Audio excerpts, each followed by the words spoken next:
To justify leveling civilian infrastructure in Gaza, the Israeli military consistently relies on a specific tactical accusation. They claim Hamas operates by using the local Palestinian population as human shields. Maps of Tel Aviv tell a different story. The official headquarters of the Israeli military, a primary target in any conflict, sit directly in the center of the city, surrounded by cafes, museums, and residential apartment blocks.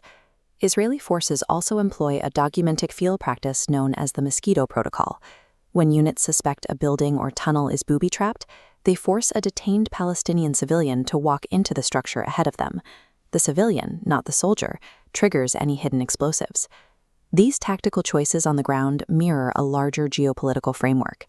By examining how this system operates, we can see a doctrine designed to exploit three distinct global populations as a form of strategic armor. This strategy begins with an artificial conflation, the attempt to frame the political state of Israel as the literal embodiment of all global Jewish identity. Early Zionist leaders like Theodor Herzl recognized that historical Jewish trauma could be utilized as a political tool.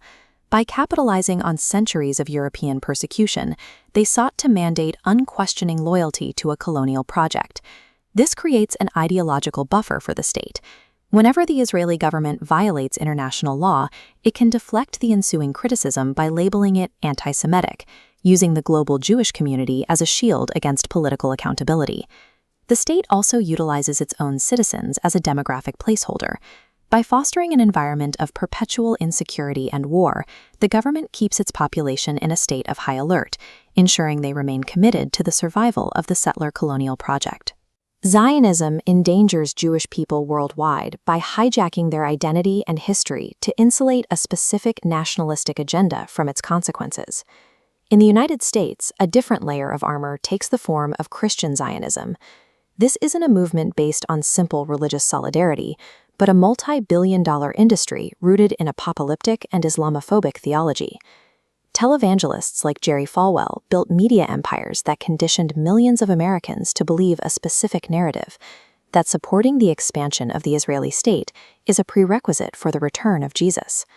Lobbying groups like Christians United for Israel weaponize this faith to extract wealth from church congregations. Operating as religious nonprofits allow these organizations to move massive amounts of capital without the standard disclosure requirements of secular lobbyists. This diagram shows the scale of the financial shield. Every year, $3.8 billion in mandatory U.S. military aid flows alongside tax-exempt church donations. That money is funneled directly into the infrastructure and security of illegal West Bank settlements. American citizens are systemically drained of their faith and their resources to provide the financial armor for a foreign ethnostate. The final layer of protection consists of American military personnel deployed across the Middle East. They are positioned as a physical buffer against the regional blowback caused by Israeli policy. Documented complaints reveal that some U.S. military commanders preach to their troops that a regional war, specifically with Iran, is an apocalyptic necessity ordained by biblical prophecy. This alignment serves a clear strategic doctrine, maintaining permanent insecurity throughout the Middle East to ensure total security for the Israeli state.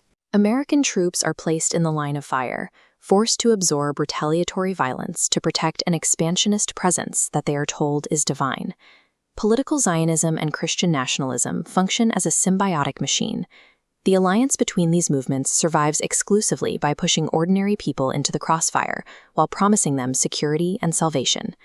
Criticizing this system is a defense of the millions being used as pawns. It is not an attack on the Jewish people or the Christian faith to point out how both are being exploited by a cynical political alliance. Safety for the Middle East and the American public can only be achieved by recognizing this machine for what it is. True security begins when we refuse to be used as its human shield.